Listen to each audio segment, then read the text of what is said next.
እንደመጣ ስልጣን ላይ እንደመጣ በወራት ልዩነት ውስጥ በቀጥታ ሄደው እጅግ አስገራሚ በሆነ ሁኔታ እስር ቤት መገንባት ነው የጀመረው። ደግሞ በሰንሰለት ውስጥ ያሉ ሰዎችን በቁጥጥር ስር ለማድረግ በነገራችን ላይ ማኖ ዱራ የሚባል እንቅስቃሴ ማኖ ዱራ ማለት ይሄ በብረት እጅ ማለት ነው። በነገራችን ላይ ማኖ በእግር ኳስ ነው የምናውቀው በስፓኒሽኛ ማኖ እጅ ማለት ነው። በብረት እጅ ቀጥቅጠው ለማስተንፈስ ሞክረው ነበር ግን አልተቻለላቸው። ብዙዎች ሙሉ በሙሉ አልተሳካም ነበርም። ሰላም ጤና ይስጥልኝ። እንዴት ብላችኋል? እንዴት ሰንብታችኋል? እንዴት ከረማችኋል? የተወደዳችሁ የብስራት ቴሌቪዥን ተከታታዮች ባዮ ዓለም ዝግጅታችን ጀምሯል። በዕለተ ቅዳሜ እንደተለመደው አዲስና ልዩ የሆነ እንግዳ ይዘን ማለት ነው እንኳን በሰላም ተገናኘን። ፕሮግራሙ በማዘጋጀትና በማቅረብ ይልማ ዘሪሁን እንዲሁም እኔ ብሩክ ጫላ አብረናችሁ የምንቆይ ይሆናል። እንግዲህ እንደተለመደው አዲስ ታሪክ፣ አዲስ ትውስታ፣ አዲስ ሰውን ልናስተዋወቃችሁ ነው እየመጣን ያለ ነው። በዓለማችን ላይ ማን ምን ፈጸመ፣ ምን አነጋጋሪ ነገር እየተሰራ ነው፣ ከዚህ በፊት በታሪክ ደረጃ ያለውንም እንደዚሁም ደግሞ አሁን ላይም እየተፈጸመ ያለ አዲስ ነገሮችንም የምናቀርብበት የባዮግራፊ ፕሮግራማችን ነው ባዮ ዓለም። ሁልጊዜም በዚህን ሰዓትም በብስራት ቴሌቪዥን እየተላለፈ ቆይቷል። አሁንም እየተላለፈ ይቀጥላል። ለዛሬም እንግዲህ እንደተለመደው አንድ ታሪክና አንድ ባለ ታሪክን ይዘንላችሁ እንመጣለን። ይዘንላችሁ መተናል። ወዴት ነው የምንሄደው ዛሬ? ዛሬ ደግሞ ወደ ላቲን አሜሪካ ነው የምንሄደው። ላቲን አሜሪካ ስንሄድ አንድ ሰው እናገኛለን። ይህ ሰው በነገራችን ላይ አሁንም ድረስ ያለ እስከ ፊታችን 2024 የፈረንጆቹ የዘመን ቀመር እስከ ጁን ወር ድረስ ሰኔ ወር ድረስ ማለት ነው በስልጣን ላይ የሚቆይ 2019 በፈረንጆቹ አቆጣጠር ወደ ስልጣን የመጣ በላቲን አሜሪካ ታሪክ ውስጥ ደግሞ እጅግ ወጣቱ የሚባል ፕሬዚዳንት ነው፣ የሀገር መሪ ነው። ይህ ሰው ግን እንደዚህ እንደቀላል ፕሬዚዳንት ብቻ ልንለው የምንችለው አይደለም። ምክንያት ደግሞ አለ ይመስለኛል። ምክንያቱም ለዚህ ደግሞ ማሳያው አንዱ ሃይቲን የቅርብ ጎረቤቷን ሃይቲ ማንሳት ይቻላል። በአሁኑ ሰዓት ሃይቲ በአደገኛ ቦዘኔዎች ተጥለቅልቃ ሀገረ መንግስቱ ፈርሷል ማለት ይቻላል። ከኬንያ ጭምር ፖሊስ እየተላከ ነው። ከኬንያ ጭምር ወደ ፖሊስ እየተላከ ነው። ቦዘኔዎች ወይም ደግሞ አደገኛ ቦዘኔዎች የሚባሉት በተለምዶ እኛ ሀገር በቅርብ እንደምናውቀው አይነት አይደለም። እጅግ በጣም አስፈሪ የተደራጁ በነገራችን ላይ እዚህ ምስሉ ላይ እንደምትመለከቱትም ጭምር ይሄ ቪዲዮ በሰውነታቸውን በንቅሳት አዥጎርጉረው እጅግ ልዩ ፍጥር ነው የሚመስሉት በእስር ቤት ውስጥ ሲንቀሳቀሱ ማለት ነው። እና የተለየ ማንነት ያላቸው ነው። እዛ አካባቢ ያሉ ሰዎች አንደኛ በእጽ ሰንሰለት ውስጥ ከባድ የሆነ የግድያ ስርዓት የሚያካሂዱ ናቸው።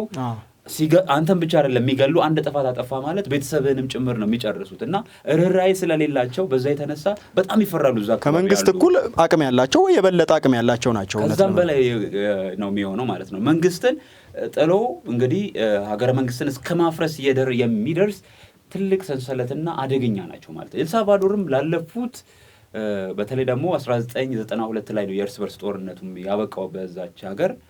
ከዛ በኋላ ያሉት መንግስታቶች በሙሉ ይሄንን የአደገኛ ቦዘኔዎች ወይም ደግሞ በሰንሰለት ውስጥ ያሉ ሰዎችን በቁጥጥር ስር ለማድረግ በነገራችን ላይ ማኖ ዱራ የሚባል እንቅስቃሴ ማኖ ዱራ ማለት ይሄ በብረት እጅ ማለት ነው። በነገራችን ላይ ማኖ በእግር ኳስ ነው የምናውቀው በስፓኒሽኛ ማኖ እጅ ማለት ነው። በብረት እጅ ቀጥቅጠው ለማስተንፈስ ሞክረው ነበር ግን አልተቻለላቸው። ብዙዎች ሙሉ በሙሉ አልተሳካም ነበርም።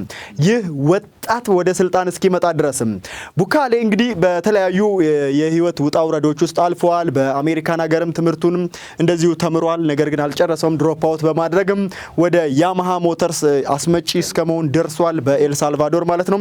የተለያዩ ስራዎችን ሲሰራ የነበረው ይህ ቆፍጣና ወጣት የሀገር ፕሬዚዳንት እንዴት ጸጥ ረጭ ያደረጋቸው፣ እንዴት 80% የሚሆነውን በሀገሪቱ ውስጥ renaciendo, pero tenemos que estar a la altura de ese momento. Por ello estamos obligados a seguir tomando. ልሰናል ክብራትና ክብራን በመከታተል ላይ የምትገኙት ባዮ ዓለም ዝግጅታችንን ነው። በብስራት ቴሌቪዥን ብቻ ፕሮግራም በማዘጋጀትና በማቅረብ ደግሞ ነው ይልማ ዘሪሁንና ብሩክ ጫላ አብረን አለን። አብራችሁ እንድትቆዩ ነው የምንጋብዘው። ዛሬ እያነሳንላችሁ የምንገኘው ደግሞ ወደ ላቲን አሜሪካ ሀገር ሄደን የኤልሳልቫዶርን ፕሬዚዳንት የአሁኑን ፕሬዚዳንት የሆነውን ቡካሌ በጣም አነጋጋሪ ሆነ ሰው። በታሪኩ እንግዲህ ወጣቱ ፕሬዝዳንት ከመሆንም ባሻገርም የተሰጠውን ኃላፊነት በአግባቡ በመወጣትም እጅግ አስደናቂ የተባለ እምርታን በሀገር ደረጃ ማምጣት የቻለ መሆኑ አነጋጋሪ አድርጓል። ከዛ ባለፈም በሶሻል ሚዲያ ላይ ያለው እንቅስቃሴም ከዚሁ ጋር ለዛሬ ፕሮግራም እንድንመርጠው ያደረገ ሌላ ጉዳይ ነው። ይህ ሰው በቲክቶክ ፕላትፎርም ውስጥ ከ6.7 ሚሊዮን በላይ ተከታይ አለው። የሀገሪቱ ህዝብ በላይ ማለት ነው። ሀገሪቱ ህዝቧ ስንት ነው? 6.3 አካባቢ የሚሆን የኤል ሳልቫዶር ህዝብ ቢኖርም እሱ ግን ወደ ስልጣን እንዲመጣውም ዋነኛ ምክንያት የነበረው ይሄ ነው። በነገራችን ላይ ስልጣን ከመያዙ በፊትም ከሀገሪቱ ህዝብ ግማሽ ያክሉ የሱ ፎሎወር ነበር በቴሌግራም እና በነገራችን ላይ በቀጥታ ያገኛቸዋል ማለት ነው ህዝቡ በቀጥታ። ለዛ ነው ወጣት ሆኖ ስልጣን እንዲያገኝ ያደረገው አንድ ነው። በሁሉም ዘንድ እጅግ ተወዳጅና በብዙ ሁኔታ በሶሻል ሚዲያ ላይ የሚንቀሳቀስ ነጋዴ፣ ፖለቲከኛ፣ ባለ ሀብት የምንለው አይነት ወጣት የሀገር መሪ ነው። በሀያዎቹ እድሜ ላይ ያለ በነገራችን ላይ የሁለት ከተሞች የዋና ከተማዋን ጨምሮ ሳን ሳልቫዶርን ጨምሮ ሁለት ከተሞችን በከንቲባነት መርቷል። በከንቲባነት ለመምራትም ደግሞ አስቀድሞ በነገራችን ላይ በሀገሪቱ በሳልቫዶር ሁለት ፓርቲዎች አሉ። ቀኝ ዘመምና ግራ ዘመም የሚባሉ ሁለት ፓርቲዎች አሉ። የሁለቱም ፓርቲ ደግሞ አባል ነበረ በተለያየ ጊዜ። በተለይ የኤፍኤምኤልኤን የሚባለው ፓርቲ በብዙ አመት እሱንም ወክሎ የከንቲባ እስከመሆንም ደርሶ ነበረ። እንዴት አልተስማማ ምን ተፈጠረ የሚለው ነው የምናየው ይሆናል። ግን የሁለቱም ፓርቲዎች ውስጥ ቆይቷል። እሱ ግን ሞር አምቢሺየስ ነው ከፓርቲዎቹ በላይም። ይህ ሰው ሀገሪቷ የሚያስፈልጋትን ነገር ጠንቅቆ ያወቀና ፓርቲዎቹ ጭራሽ አላራምድ ያሉት አስረው ያቆዩት ሰው ነበረና ከ2015 እስከ 2018 በዚህ ወቅት የሳን ሳልቫዶር ከንቲባ በነበረበት ሰዓት ማለትም የሀገሪቱ መዲና የሆነችው ሳን ሳልቫዶር ነች። የሷ ከንቲባ ሆኖ አገልግሏል። ታዲያ በዚህ ወቅት አንድ አጋጣሚ መጣለት፣ የ2018 ምርጫ። ግን ከዛ በፊት አንድ አመት በፊት ማለት ነው ከፓርቲው ግጭት ውስጥ ይገባል። ግጭት ውስጥ የገባው ደግሞ ከፓርቲው ፕሬዝዳንት ጋር በመጣላት ነው። የፓርቲውን ፕሬዝዳንት በአደባባይ ሰድበሃል፣ አዋርደሃል የሚል ፍርድ ቤት ይቀርባል። ፍርድ ቤት ለነሱ ነው የምትወስኑት ብሎ አልቀረበም። ስላልቀረበ ከፓርቲው ይሰናበታል ማለት ነው። በጣም የሚገርመው ነገር ከፓርቲው እንደተሰናበተ 2017 ላይ ማለት ነው እንግዲህ ከስልጣኑም ይወገዳል። ከስልጣኑ ሲወገድ ግን እሱ ያደረገው ነገር ምንድነው? የነጻ ሀሳቦች የሚል አዲስ የራሱን ፓርቲ 2018 ላይ አቋቋመ ማለት ነው። በትክክል በሚያስደንቅ ሁኔታ 2018 ላይ ይሄንን አቋቁሞ እንግዲህ የማህበራዊ ሚዲያ በተለይ ተጽዕኖ ምን ያህል ትልቅ እንደሆነ ማሳያም ጭምር ይመስላል። 2018 ላይ ባቋቋመው ፓርቲ ነው 2019 ላይ በፈረንጆች አቆጣጠር ማለት ነው 2019 ላይ ፕሬዝዳንት ለመሆን ይቻላል።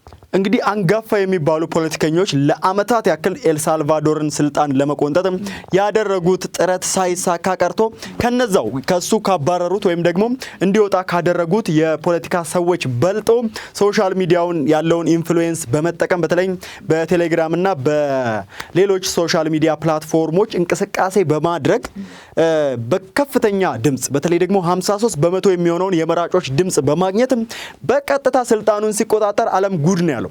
እነ አሜሪካ እነ ቻይና ከዚህ ወጣት መሪ ጋር አብሮ ለመሰለፍና የራሳቸውን ብሔራዊ ጥቅም ለማስጠበቅ ከፍተኛ ጥረት እንዲያደርጉ ያደረገበትን መንገድ ከፍቶ በቀጥታ ወደ ኤል ሳልቫዶር ቤተመንግስት ገብቷል።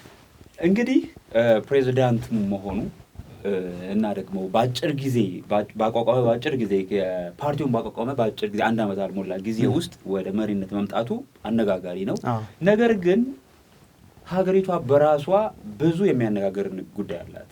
ቀደም ሲል እንዳነሳ ነው በተለይም ደግሞ ጋንግስተሮች እጅግ በጣም ለመንግስት ፈተና የሆኑ በርካታ የሆነ ስቃይ የሚያደርሱ በሀገሬው ላይ ከዛም ህዝብ ላይ 6.3 የሚሆን ህዝብ ያላት ሀገር ነች። ከዛም ህዝብ ላይ በርካታ የሆኑ ስደተኞች ያሉባት ቀደም ባለው ጊዜ ደግሞ በእርስ በርስ ጦርነት ደግሞ የከፋ መገዳደል የነበረባት ሀገር ነች። ያ ሁሉ አልፎ ከ1992 ጀምሮ ያሉት ፕሬዝዳንቶችም ደግሞ የሚወስዱት እርምጃ በነገራችን ቀደም ሲል እንዳነሳ ነው ማኖ ዱራ በሚባለው ማለት ነው በብረት እጅ ነው ለማሳመን ይሞክራሉ። ነገር ግን እነኛም ኃይል አላቸው እርስ በርሳቸው መጋደል ሆነ ማለት ነው። ይሄንን በተለይ የጋንግስተሮቹን እንቅስቃሴ ሊያቆሙት አልቻሉም። እንግዲህ እሱ በመጣ ጊዜ ነው በአጭር ጊዜ ውስጥ ይሄንን ነገር ማቆም ይቻላል። ይሄንን ምርታም ያመጣለት አንድ ነገር አለና እንደመጣ ስልጣን ላይ እንደመጣ በወራት ልዩነት ውስጥ በቀጥታ ሄደው እጅግ አስገራሚ በሆነ ሁኔታ እስር ቤት መገንባት ነው የጀመረው። ትልቅ የተባለ እስር ቤት ከ40,000 እስረኞች በላይ ሊይዝ የሚችል በአንድ ክፍል ውስጥ 100 ሰው ለማጨቅ በማቀድ የመግረፊያ ክፍል፣ የጨለማ ክፍል፣ የተለያዩ የማሰቃያ ክፍሎች ያሉትን እስር ቤት ነው የገነባው እና በዚህ ወቅት ወርክሾፕ አለከ አልፈለገ እምቢ ካልክ ደግሞ ጨለማ ቤት ትገባለህ። ይሄንን በቀጥታ ለምንድነው እንደዚህ ያደረገው? ያለው አማራጭ ጋንግስተሮቹን በተለያየ መልኩ ሞክረዋል። የተለያዩ ከዚህ በፊት የነበሩ ፕሬዝዳንቶችም የተለያየ አይነት ስታይል ሞክረው እነዚህን ጋንግስተሮች ጸጥ ረጭ ለማድረግ ሞክረው ነበር፣ አልተሳካም። በቀጥታ እንደ ፖሊሲ ነድፎ እስር ቤት ገንብቶ እነዚህን እስረኞች ካሉበት በነገራችን ላይ በወራት ልዩነት ውስጥ በጣም ተደጋጋሚ አስቸኳይ ጊዜ አዋጅ በማወጅ እነዚህን እስረኞች ማስገባትን ተያያዘው። ይሄ ቲክቶከሩ የሀገር መሪ ማለት ነው አስገባቸው። ሁሉንም አስገብቶ 40,000 ሰው እንግዲህ 100 ሰው በሚይዝ ክፍል ውስጥ የሰብአዊ መብት ተሟጋቾች ብዙ ጊዜ እንደተቃውሞ የሚያነሱበት ነገር ነው። 100 ሰው በሚይዝ ውስጥ 2 ሽንት ቤት 2 መታጠቢያ ክፍል ብቻ ነው ያለው። በነገራችን ላይ ምን አይነት እስር ቤት እንደሆነ እንድታዩት እንፈልጋለን። አሁን አንድ ቪዲዮ ተመልክተን እንመለሳለን። አንደኛ እስረኞቹ ወይም ደግሞ ታራሚዎች ነው የሚባሉት። በርግጥ ታራሚዎቹ በምን አይነት እንቅስቃሴ ውስጥ ወይም ፖሊሶቹ ምን አይነት አያያዝ እንደሚይዟቸው ስትመለከቷቸው በራሱ የሰው ልጆች አይመስሉም። በነገራችን ላይ እስኪ አንድ ቪዲዮ ተመልክተን እንመለሳለን። አብራችሁን ቆዩ። Already behind bars. This week, President Bukele doubling down on his efforts. ተመልሰን መተናል። እንግዲህ ስለ ናይብ አርማንዶ ቡካሌ እያወራን እንገኛለን። የኤል ሳልቫዶሩ ቲክቶከሩ መሪ አሁን ላይ ለ4 ዓመት በስልጣን ላይ ቆይቷል። አሁንም 1 ዓመት ይቀረዋል። እንግዲህ ካልሞተ በስተቀር የመቀጠል እድል አለው። ለምን እስከ ጁን 2024 ድረስም በስልጣን ዘመኑ ላይ ይቆያል ማለት ነው። እንዳሳየናችሁ እንግዲህ ይሄንን እስር ቤት ነው የሱን የስልጣን ዘመን እንድናነሳና በዓለም ደረጃም እንዲነገርለት ያደረገው ነገር ቅድም ያያችሁት ቪዲዮ ነው፣ የእስር ቤቱ ቪዲዮ ማለት ነው። በዛ እስር ቤት ውስጥ እነዚህ አደገኛ ማፊያዎች በተለይ ላቲን አሜሪካ እነ ሜክሲኮ፣ ኮሎምቢያ፣ ሆንዱራስ፣ ጓቲማላ የሚባሉትን የተለያዩ ሀገሮችን ያተራመሱ የነበሩ ጋንግስተሮችን ቀጥረጥ ረጭ ለማድረግ በቀጥታ የወሰደበት መንገድ ይህን እስር ቤት በመገንባት ያደረገው ተግባር አሁንም ድረስ መነጋገሪያ ነው። በትክክል እንግዲህ በዋናነት እስረኞችን ወይም ደግሞ ታራሚዎችን በሙሉ አስቸኳይ ጊዜ በማወጅ በጥቂት ወራት ውስጥ ያሉትን ጋንግስተሮች በሙሉ ጠራርጎ ወደ እስር ቤት ከተተ ነው። ሁለተኛው ግን ናሬሽን ደግሞ አለ። ሁለተኛው ናሬሽን ምንድነው? ይሄ እንዴት እንዲህ ሊያደርግ ይችላል በአጭር ጊዜ ውስጥ ነው? እንዴት ሊሳካለት ይችላል የሚለው ነገር አጠራጣሪ ነገር አለ። ለዚህ ደግሞ ምክንያቱ ደግሞ አንደኛ በዛ አካባቢ ያሉ የተለያዩ ጋንግስተሮች እንዴት መንግስታትን እንደሚፈትኑ መንግስታትን እስከመጣል ድረስ እንደሚደርሱ ይታወቃል። በኋላ በኩል ከነርሱ ጋር ተደራድሮ ነው የሚል ነገሮች አሉ። ያም ቢሆን ግን እስከ 80% የሚሆነውን ግድያ ወንጀል በአጠቃላይ ሰንሰለትን በሙሉ በአጭር ጊዜ ውስጥ አጥፍቷል። መበጣጥስ በነገራችን ላይ ለመደራደርም ቢሆን የድራግ ሎርድ የሚባሉ አሉ። በተለይ ደግሞ ላቲን አሜሪካ ላይ በሰፊው ስማቸው የሚነሳ ኤል ቻፖ፣ ፓብሎ ኤስኮባር እንግዲህ በኤል ሳልቫዶርም ይኖራሉ። በተለያዩ አካባቢዎች አሉ በዚህ የድራግ ሎርድ የሚባሉት። ተደራድሮም ከሆነ እነሱን በመያዝ ከነሱ ጋር በመደራደር ከስር ረብሻ የሚፈጥረውን አስበልተውለት ሊሆን ይችላል፣ ወይ ደግሞ ለቀውለት እንዲያስራ አድርገው ሊሆን ይችላል። እና ይሄም አንዱ የዲፕሎማሲ አካሄድ ነው። ከአንድ ቲክቶከር እና ከአንድ ወጣት ነጋዴ የማይጠበቅ የበሰለ አይነት ፖለቲካዊ አካሄድ ነው። ይሄም በስልጣን ዘመኑ እንዲመሰገን ያደረገ በተለይ ደግሞ አጭር ጊዜ የፖለቲካ ልምድ ከመኖሩ አንፃር ከመጣበት የእድሜ አንፃር የፖለቲካ ከብስለቱ አንፃር ያደረገው ነገር የሚደነቅ ነው። ሌላው ደግሞ እጅግ በጣም በሀገሬው እጅግ የሚከበርበትና የሚወደድበት ከሁለቱም ጎራ መልካም ስምምነት ማድረግ ነው። ከአሜሪካኖቹ ጋርም ከቻይናዎቹ ጋርም የንግድ ስምምነቱም ከሁለቱም ጋር የተሻለ በማድረግ ደግሞ ሁለቱንም የያዘበት መንገድ እጅግ በጣም የሚያስመሰግነው ነው። ቀደም ሲል በነበረው በተለይ ደግሞ በዋና ከተማዋን ከንቲባ በነበረበት ሰዓትም ለጎዳና ነጋዴዎች የሰጣቸው የንግድ ቦታዎች ወይም ደግሞ ከማባረር ይልቅ በጣም አሪፍ የንግድ ቦታዎችን በመስጠት በጣም የሚመሰገን ነው። ጎዳናዎችን በትልልቅ ሰዎች ወይም ደግሞ በሀገሬው በጣም በሚከበሩ ሰዎች ስም በመሰየም ያገሬው ሰው በጣም የሚያመሰግነው ቤተ መጻሕፍቶችን በተለይ ሳን ሳልቫዶር ላይ ትልቅ የተባለ ስራ ሰርቷል። በኤል ሳልቫዶር ዋና መዲና ወይም ደግሞ በዋና ከተማዋ ማለት ነው በሳን ሳልቫዶር ላይ የተለያዩ ቤተ መጻሕፍቶች እንዲገነቡ የተለያዩ ህንጻዎች፣ ሃይዌዎች፣ መሰረታዊ የተባሉ አስፈላጊ ነገሮች ከተማዋ ሲቪላይዝድ እንድትሆንና አሁን ዓለም የደረሰበት ደረጃ ላይ እንድትደርስ በከንቲባነት ዘመኑ የሰራው ስራ ለፕሬዝዳንትነት ሌላ እገዛ አድርጎለታል በስልጣን ላይ እንዲወጣ ማለት ነው።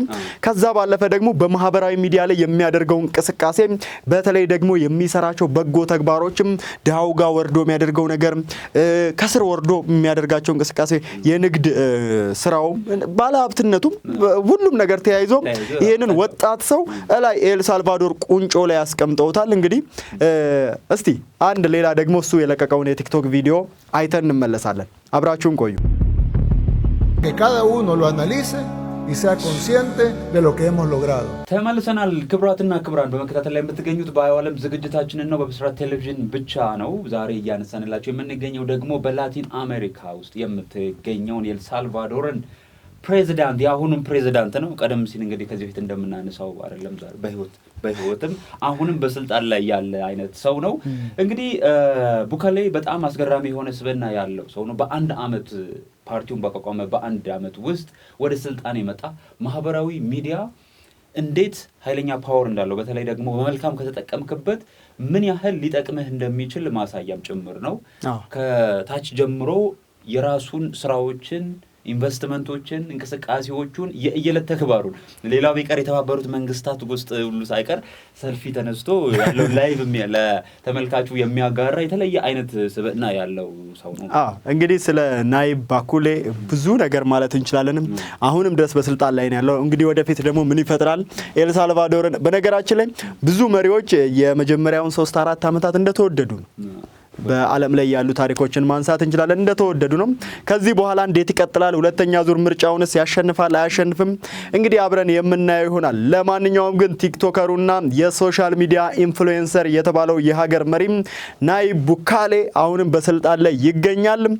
ዛሬም እኛ በባዮ ዓለም ፕሮግራማችን እንግዲህ ይሄንን ታሪክ መርጠን እንግዲህ ዘመነኛ ነው ዘመናዊ ሰው ከሱ መማር የሚችሉ ብዙ የሶሻል ሚዲያ ኢንፍሉዌንሰሮችም አሉ። አሁንም ኢትዮጵያ ውስጥም ያሉ የሶሻል ሚዲያ ኢንፍሉዌንሰሮችም የምትማሩ ከሆነ እንግዲህ ከዚህ ሰው ታሪክ መማር ይቻላል ብለን መርጠናል።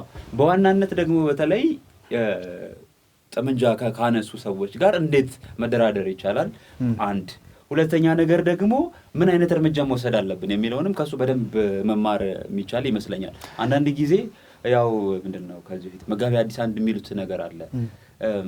ዶክተርም ቦዘኔም ሁለቱም ጩቤ ያነሳል እና ሁለቱም ሆድ ይቀዳሉ። አንደኛው ቀዶ ጠጋኝ ሲባል አንደኛው ቀዶ በታኝ ይባላል ይላሉና እንግዲህ የመንግስት ወታደርም ቢሆን የአማጺም ሊሆን ይችላል ሌላውም መሳሪያ ያነሳል። መሳሪያ ሲያነሳ ግን አንዱ ለምንድነው ይታወቃል ማለት ነው። ስለዚህ አንዳንዴ የትኛው ላይ ምን አይነት እርምጃ መወሰድ አለበት የሚለውን ነገር በደንብ የሚያሳየን አይነት መሪ ይመስለኛል። እንግዲህ ለዛሬ የመረጥነው የባዮ ዓለም ፕሮግራማችን ይህን ይመስላል። በቀጣይ ሳምንት በአዲስ ታሪክ በአዲስ ትውስታ የምንመለስ ይሆናል። ፕሮግራሙን በማዘጋጀትና በማቅረብ እኔ ብሩክ ጫላ እንዲሁም እኔ ይልማ ዘሪሁን በጋራ በመሆን ነው። እስካሁን ከኛ ጋር ስለነበራችሁ እጅግ አድርገን እናመሰግናለን። ቀሪ የብስራት ቴሌቪዥን ፕሮግራሞች ይቀጥላሉ። እኛ ግን እዚህ ተሰናበትን። ሰላም።